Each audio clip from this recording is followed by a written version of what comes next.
Good morning. Welcome to day something 2022. I think it's day 22. It's the last day. So actually that's something to celebrate. You've made it through the whole course, guys. Congratulations. If you haven't done so already, please let me know in the comments that you're here. Before you disappear, I just want to quickly mention some students have asked about my partner, or, well, sorry, more specifically, they asked if I could have a guest speaker talk about medicine and like the pathway to medicine. In case people in the class are interested in becoming a doctor, there's always people in biology class that are interested in medicine. And so in the second block today, just right at the very beginning of the second block, my wife's going to give a little talk on how to get into medical school and just a little bit about being a physician. She's a family physician, so she's going to speak to that experience, but she knows a little bit about the process for specialists as well. So anyway, that's happening at the beginning of block 2 today. I'll mention it again in a few minutes because I know not everybody's here yet, but I want to mention it before people disappear. Yes, that makes sense, Lillian. The quizzes are all under, they're all under quizzes. That's I'm just gonna reload this here. If you look on the quizzes tab, you should be able to see it. It's at the bottom of the quizzes tab. I think, Julia, you might be asking, like, is it on the content tab somewhere?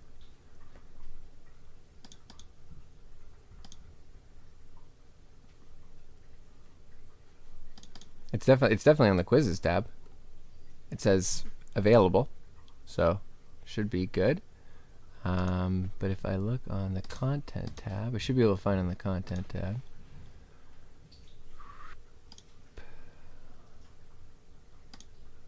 Yeah, it's actually there. Yeah, if you click on day 22 on the content tab for day 22, it's right under there, evolution unit quiz. So unless I'm missing something, Julio, let me know if you still can't see it. You might need to reload the page. It dropped at 820, so if you loaded the page first before 820, I'm not sure if it would show it. If you reload it now, it should definitely show it.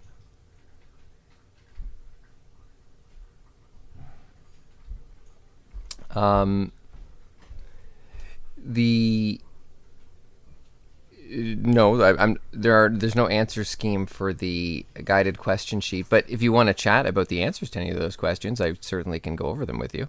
Let me know which ones that you felt like you didn't fully understand from the video, Kim. Either now or in the Google Meet. I would be happy to go over those with you. But no, there's no like solution sheet or anything like that.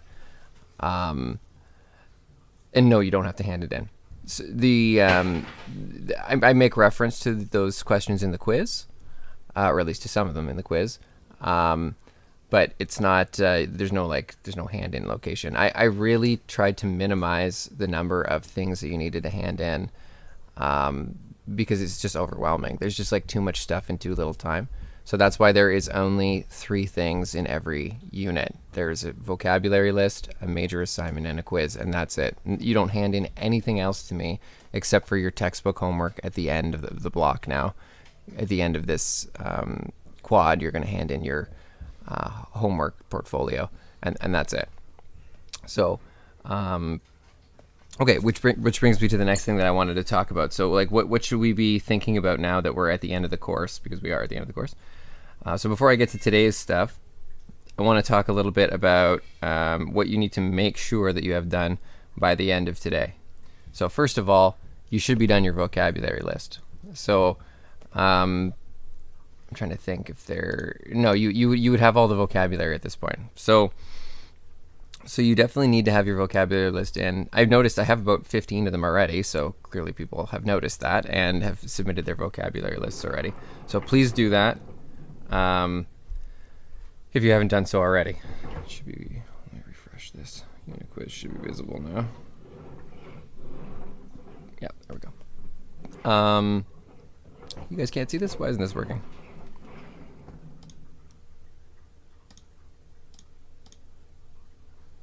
There we go. So that's the first thing. Vocab list, hand it in. The evolution or the natural selection, artificial selection presentation assignment, which is completely optional, is due today at midnight. The Dropbox disappears at midnight. So if you are interested in doing it, it has to be handed in today.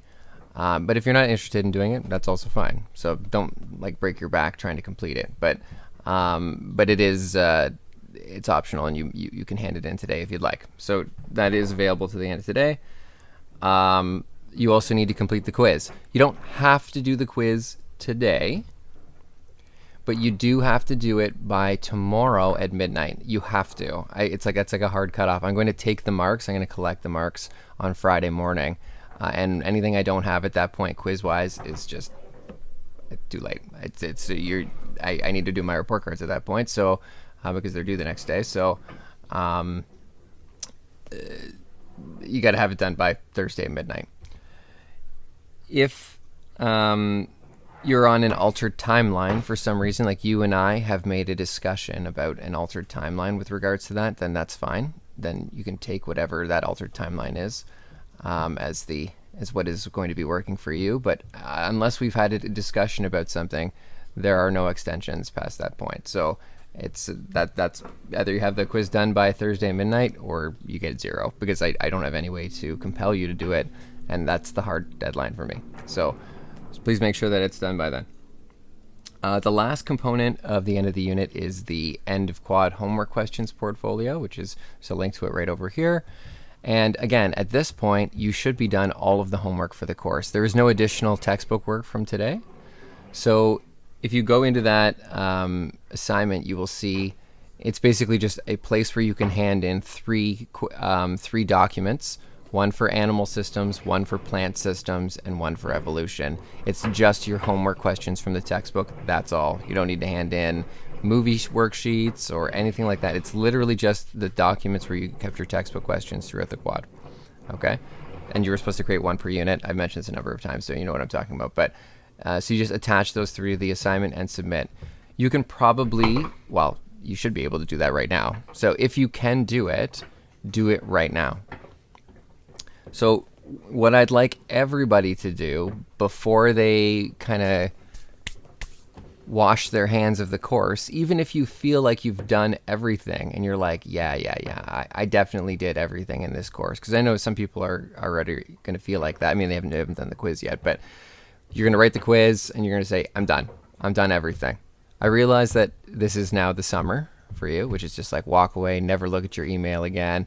That's a bad idea. Don't do that, in case I have to follow up with you about something that you've handed in. So please keep track of your email for the next couple days. As these final evolution assignments come in, as the vocab lists come in, there always can be technical problems. I can't open a document.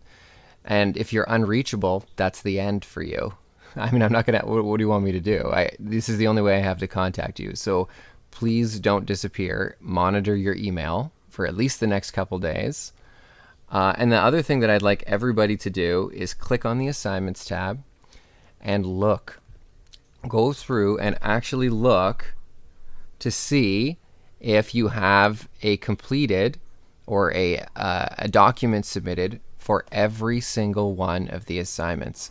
Every single thing there should have something submitted. Every single thing. So there should be nothing there that doesn't have a submission. Okay? So double check this.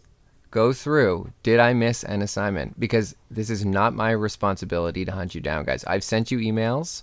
I've let you know.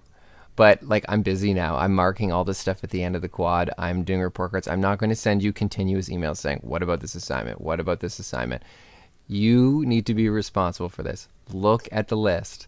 Is there anything on the list that you still owe me? Have a look. Okay? You can just go through. If you have something submitted for every single assignment, then you're done.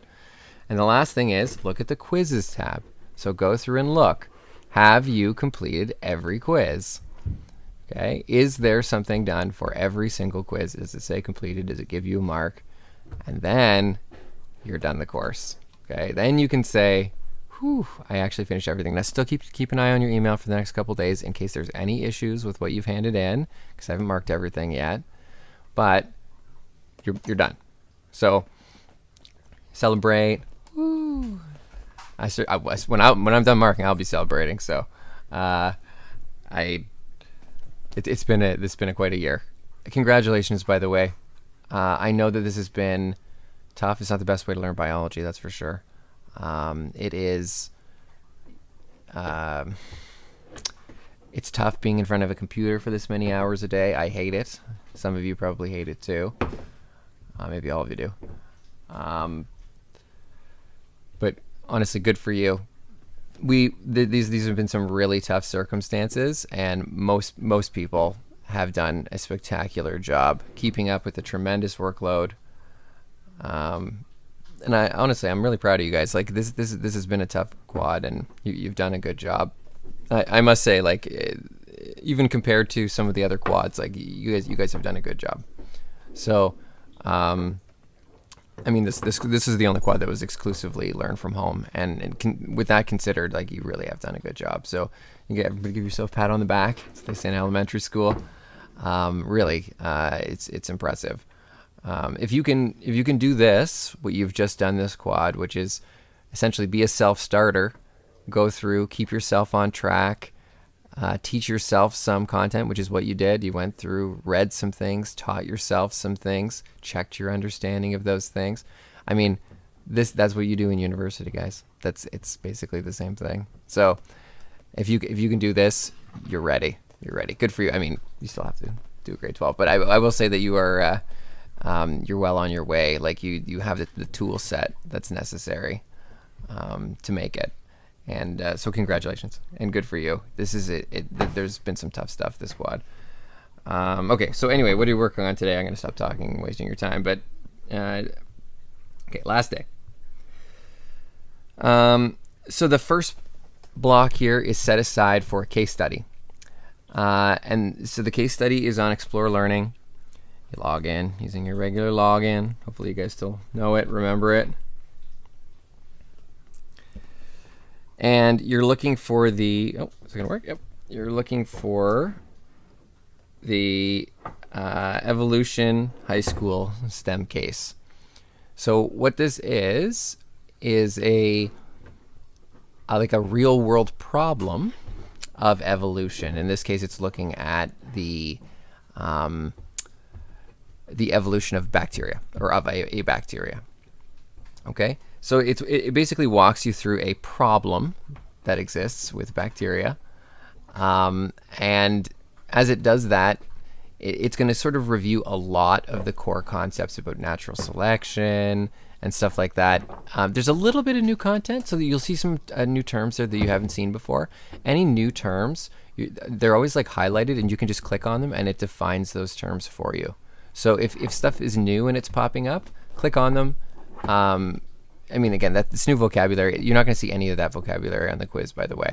Not any of the new stuff, anyway. But obviously, to answer the questions, it's helpful to understand what all the words are. So you'll need to take a look at some of the new vocabulary.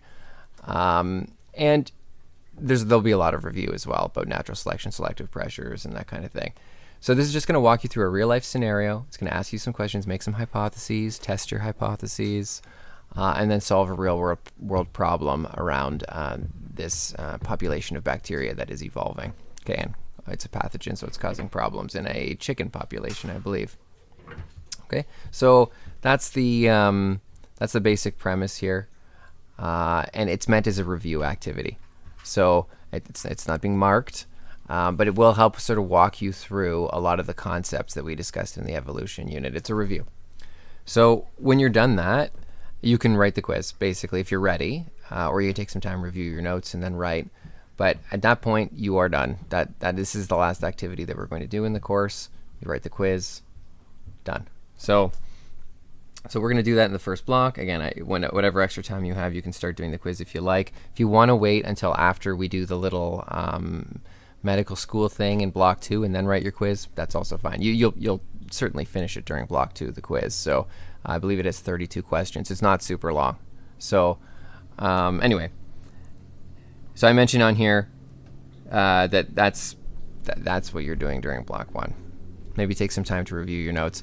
The other thing that I would suggest is that you do that thing where you click on the assignments tab, look through, make sure you've handed in everything, click on the quizzes tab, make sure you've done all the other quizzes, make sure you've handed in all of your homework sheets in the homework questions portfolio. And then once you've done all that, I mean, you're done. So, hooray, I'm gonna go outside, get a breath of fresh air. Just make sure that you're done all of the things on the assignments tab and the quizzes tab. We are going to meet again at 11:05 for attendance, and then my wife's going to give her a little talk. Do you guys have any questions at all about what you're working on today? I feel like it's fairly straightforward. Any questions about end of year deadlines and like what is coming due right now? If you're curious at all over deadlines and what is coming due, remember that it is all summarized on the assignments tab as well. So like when you look at the assignments tab, it says right on there what the due date is for all these things, like due date this. Tells you whether you've submitted it. For the question number 4 of the guided human evolution question sheet, was the major technology? Fire was the first one. Those are both major technological advancements, but the one that they're referencing there is fire.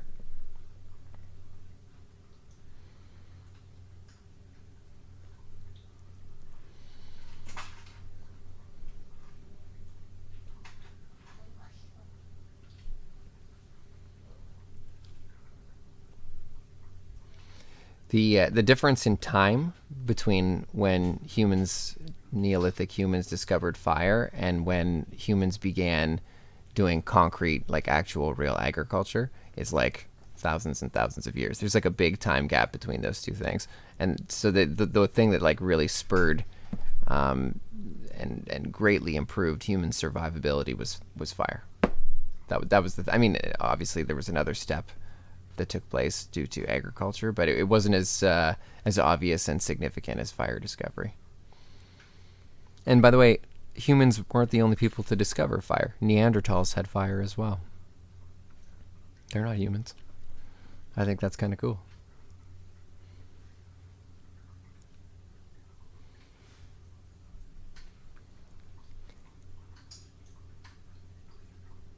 That's right. There's no other choice. Now, a good question would be how much actual meat were pre-Neolithic humans actually consuming? Probably not very much. Before the invention of fire, there was also limited tool production, so they weren't like creating things like spearheads and things like that. Not to any great extent before fire. Although, I mean, there were some. So I'm not really sure how much meat humans would have actually been consuming before then. A lot of plant matter, I would assume.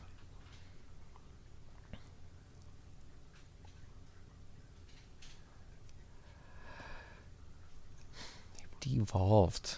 Can you elaborate on that a little bit, Kim? What you mean by that? Our digestive systems are really co-evolved with fire. We can digest raw meat. You can absolutely eat raw meat. If you've ever had what's that called when you take like raw beef and there's like spices you put in it and then you eat it. There's a name for that. You can order that at a restaurant. You just have to eat it really fresh. You can get, if you get fresh beef and you grind it like right before you eat it, it's like a fresh cut of beef. You can eat it raw, or at least with very limited cooking. You absolutely can. The problem with raw meat is that it spoils extremely quickly, so you don't have very long to actually consume it. You can digest it though. They had more resistance. I think back then they had a higher tolerance for parasites, and this is actually interesting because you're making an assumption that things like intestinal parasites and tartar. Thank you, tartar is what I was thinking of, Serena. Kim, you're making the assumption that even 100 years ago, people didn't have things like very common intestinal parasites. When my grandparents were children, they lived in like rural Poland. It was very common to have intestinal parasites and have continuous digestive illnesses. And I must say, in much of the world, that is still true. So, like, the idea that we've like eliminated those problems in humans is absolutely not true. we regularly get foodborne infections, and 100 years ago, that was the norm. The norm was to get foodborne infections very, like a lot, very commonly. And the problem was food storage. Before we had true refrigeration for our food, it was very, very common for food to spoil or be like sort of questionably spoiled and still consumed. We did it all the time. So that's a really, really recent phenomena. This idea of like never letting food spoil, and we have better medicine to treat it. But to be perfectly honest, like if you get a foodborne illness, most of the time you're not receiving any medicine for it. I understand what you mean by like intestinal parasites. Yes, we do have antiparasitics that we use to remove like intestinal worms and things like that, which we have access to, but not everybody in the world has access to that. So you're right. We can treat the illnesses a lot better now. But again, 100 years ago, that didn't exist. So like in very recent history, we didn't have the ability to treat those things very well. So people kind of forget that. Like it's a fairly recent phenomenon, this idea that we're like always healthy. Like you eat all your meals, you never really feel sick after a meal. That is a very recent phenomenon. For most of human history, we were sick pretty much all the time. At least a little bit sick. I don't know if we were more resistant. I don't think we were. I think we just were okay with being fairly sick all the time, with at least digestive illnesses, waterborne illnesses, things like that. I mean, they're extremely common. So anyway, but you're right about the in one regard, which is that plant matter is much easier to digest when you cook it. Not necessarily meat, but plant matter certainly is much easier to digest. And meat to some extent too. I mean, you are breaking down the proteins. You're denaturing the proteins when you cook them. So it's true. Cooked meat is easier to digest. It takes less of your small intestine to digest. And same thing when you cook plant matter. And so I'm fairly certain that like if you look at early Neolithic man compared to modern humans, we do have shorter digestive tracts than we used to. And so I'm not sure I would call that a de-evolution, but it's a co-evolution with the technology of fire.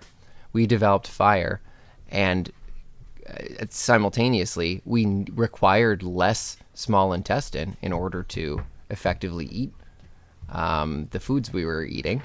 And so over time, we just needed to produce less intestine. So humans that had less intestine were favored in the population because the extra intestine was simply not required.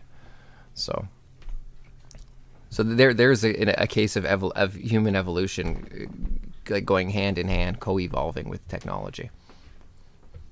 I'm not sure I'd call it a de-evolution, but it's co-evolution. Any other questions about end of year stuff, or really anything? I mean, you can topically ask questions as well. I don't want to keep people here forever, but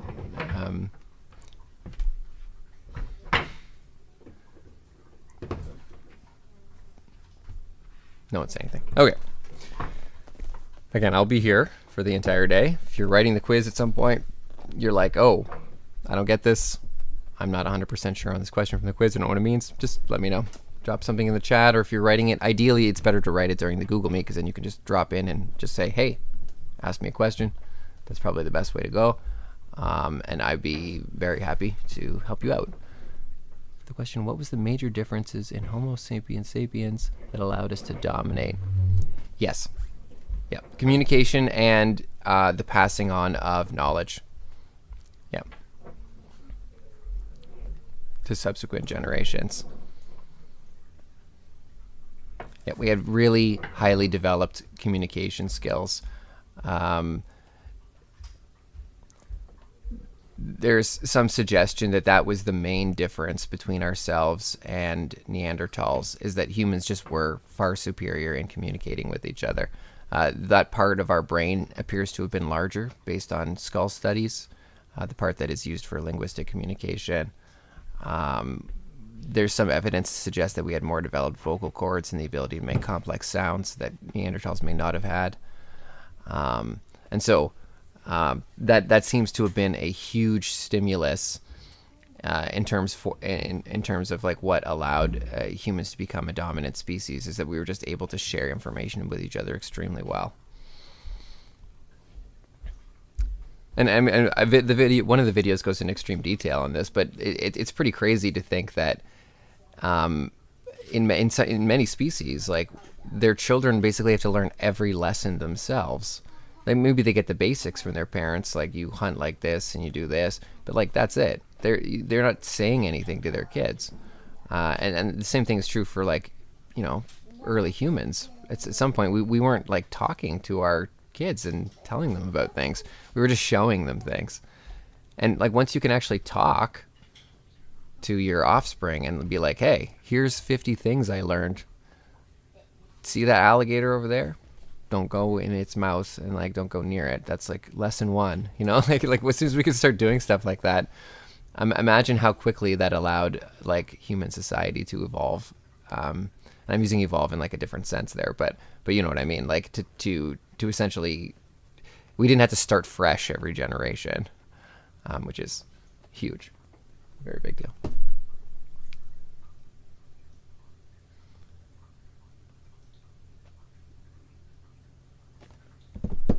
Okay, I'm gonna let you guys get to work. Please let me know if you need anything at all, and I'll see you at 11:05.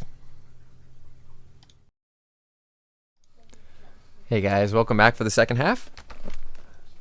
Let me know if you're here, and before you disappear, if you are interested, please stick around for after attendance, because my wife is going to give a little presentation on the path to medicine if you're interested. So after you've checked in, don't disappear if you're interested. This is a optional, what do we call it?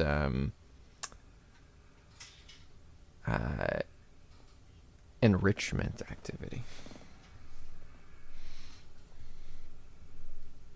But she'll also take questions. So if you have any particular question about education or whatever, I can help you out. Don't forget to let me know in the comments if you're here. Oh, Kim, I just saw your question. My apologies. I wasn't checking it during the break. The chat. Are the early Australopithecines similar to modern humans, and how are they different? Yes, they're bipedal, and they have roughly the same anatomical features as modern humans.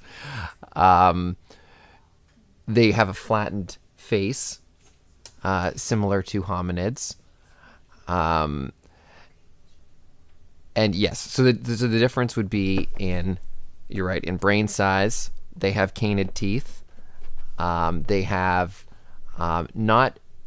it's sort of like incomplete bipedalism. So they weren't always bipedal, depending on how far you go back in the Australopithecines. Australopithecine afarensis was sometimes bipedal, but then occasionally walked on all fours. So this is sort of just like a bridge between other primates and hominids.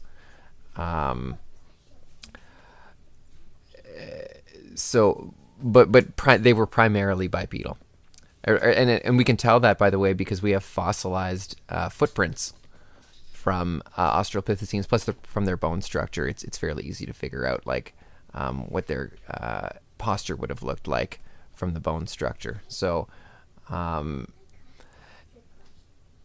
anyway, you've summarized it pretty well there, Kim. Okay, well, we're missing a few. Anyway, in a moment here, I'm going to introduce my lovely wife. And she is going to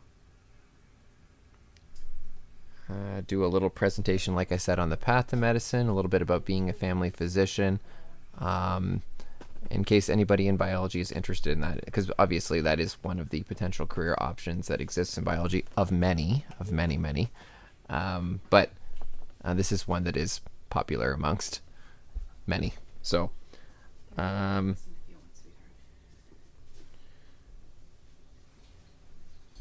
going to throw the presentation up on the screen so you guys can see it.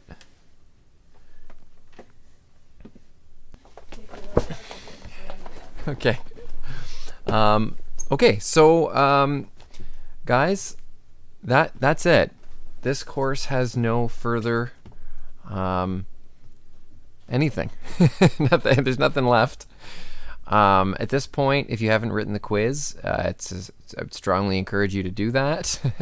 Today, you definitely shoot for getting it done today. Vocab list you can easily submit today, hopefully.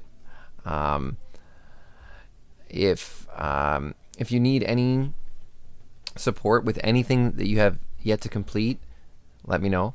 If you're in a position at this point where you haven't contacted me, but you have an outstanding assignment, something that's sitting on the back burner, and we haven't established how that's going to come in the next 2 days, please make sure that you're emailing me today and that we are making a plan for the next 2 days. Please don't just wait and say, well, okay, I haven't emailed him about this assignment from Plants Unit, but I'm just going to hand it in the next 2 days. No, you're not. I can't tell you how much stuff I have to do in the next 2 days. I'm not going to get to your assignment. So what I will say to you is that if you're in that boat, please contact me. We need to make a specific arrangement for any late assignments. Now, I'm not saying that you're out of luck, but I am saying that if you want to use the next 2 days to submit stuff, you have to let me know how that's going to work. I need exact timelines from you. I need to know when it's coming in, and we have to have a plan for that. So please don't take these next 2 days as free days for you to hand stuff in. I will not be able to get stuff together in time to give you a report card mark. So I need to specifically schedule time for every late assignment that is coming in. So that being said, guys, you've done a fantastic job. It's really been my pleasure.